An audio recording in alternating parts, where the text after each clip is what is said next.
Tirada mga soy. For today's episode sa ato ang vlog soy diri na punta mo biyahe sa Mati City, Davao Oriental. O sa nato atong luto-luto sa balay diri na punta magluto-luto sa kilid sa baybayon. Nindot man gyud ning magluto ta sa ato ang recipe nga with matching relaxing viewing experience mga soy. Kana bang magluto ka nga madungog nimo ang kakalma sa paghampas sa mga balod ug dinuyugan sa mga awit sa mga langgam sa palibot mga soy. Gidayan-dayanan sa mga hangin nga arang ka presko na you make feel relax mga soy nga makalimot ka sa imong utang kadali. Ug syempre, ug good view, nagyud tay good food. Mao nang nagsugba-sugba mi diri mga soy. Nindot gyud mo tuhog ug ingon ani imong view mga soy no. Malingaw gyud kag tinuhog mga soy. Kanang tuhog sa buntag nya tuhog pod sa gabi.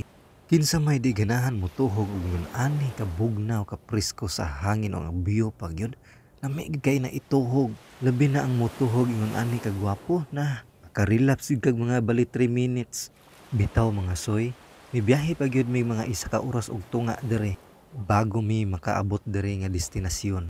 Ug sa mangutana diha kung asa mi dapitan na arami diri sa Langka sakop ni siya sa Mati. Pwede na siya gionsoy via Macambol or Sigaboy Governor Generoso. Siyempre, magsayo lang yun ta kay para maka pwisto tag plaster mga soy.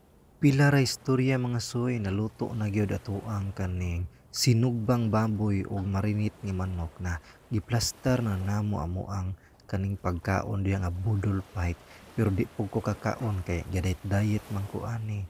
Maong ako na lang yung gisulit ang experience nako sa viewing dari nag-overnight me. Thank you for watching mga soy. Please follow me mga soy. Thank you.